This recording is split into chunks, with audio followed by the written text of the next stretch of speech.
Hi, my name is Stephanie Caruthers, or you can call me Snow. I'm the Chief People Hacker at IBM's X-Force Red. I'm so excited to be talking about passwords with you today. Now, to set the stage a little bit, my team and I were a bunch of hackers. We're paid by organizations to find flaws in their cybersecurity before criminals do.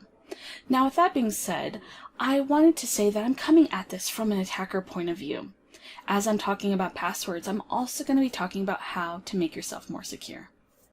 So you might hear things like your password should be strong and secure, or your password should be long and complex. But what does that actually mean?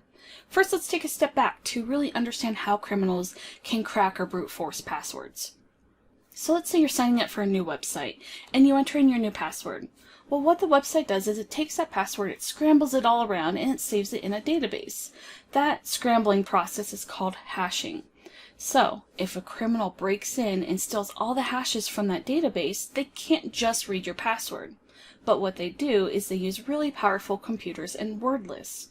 Now, each word on the word list is hashed as well. It has that same scramble. So what they do is they take your hash of your password that they got from the database and they run it against their word list. And once they find a match, they know exactly what your password is. Now, here comes in your password should be long and complex. So, if you take a password that's only 8 characters long and let's just say lowercase letters, that could take seconds to crack. Now, if you take a password that's 10 characters long, let's say 8 lowercase letters and 2 special characters, that could take hours to crack. Hopefully you see where I'm getting at here. Take a password that's 12 characters long and a mix of random uppercase, lowercase, special characters, numbers, just this mix of things. That could take years to crack, which is perfect. A criminal's probably not going to wait years for your password. They're going to move along to someone else. Now, what do I recommend? I say to be safe, 16 characters, and make sure it's that complex, that randomness. You want to make sure you cannot read any words or see patterns. The key here is the randomness. Now we're on to our next issue of password reuse. So let's say there's a website you log into often. Let's go with your bank.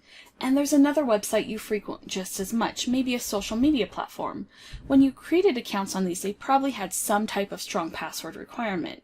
So you use the same one on both websites.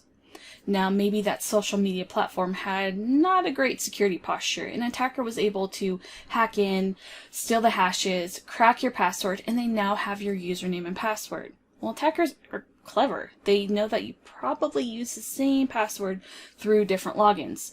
So they might try them at other places, like your bank. Now, that is an issue, but to combat this, we can use password managers. Now, password managers is a place, think of it like a database that stores all of your usernames and passwords to every login that you have. Now, there's many options for password managers. Most of them even have free tiers for the everyday consumer. So what you do is when you sign up for an account, it can be a little tricky, especially as you're adding in all of your accounts, but I promise you it's worth it in the long run.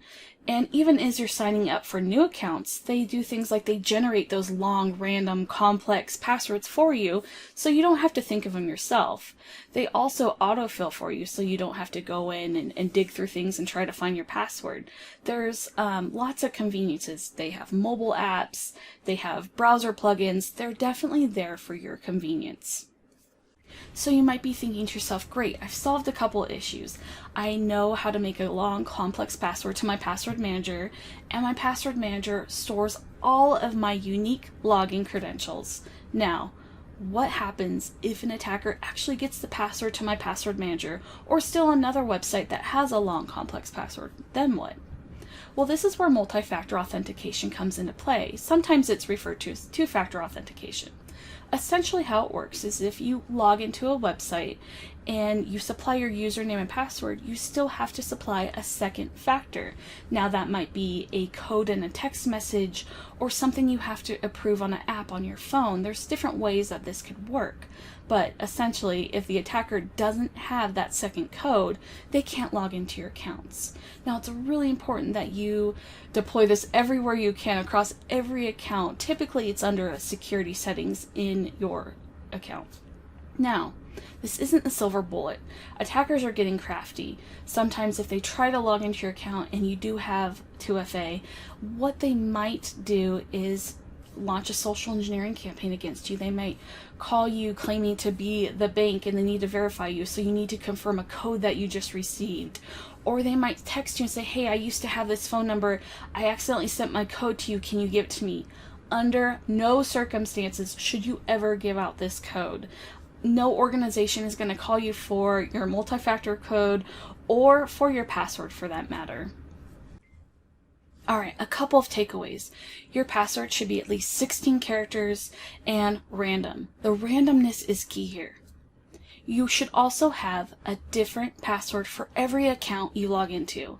You can use a password manager to help you do this and even help you generate those long and complex passwords.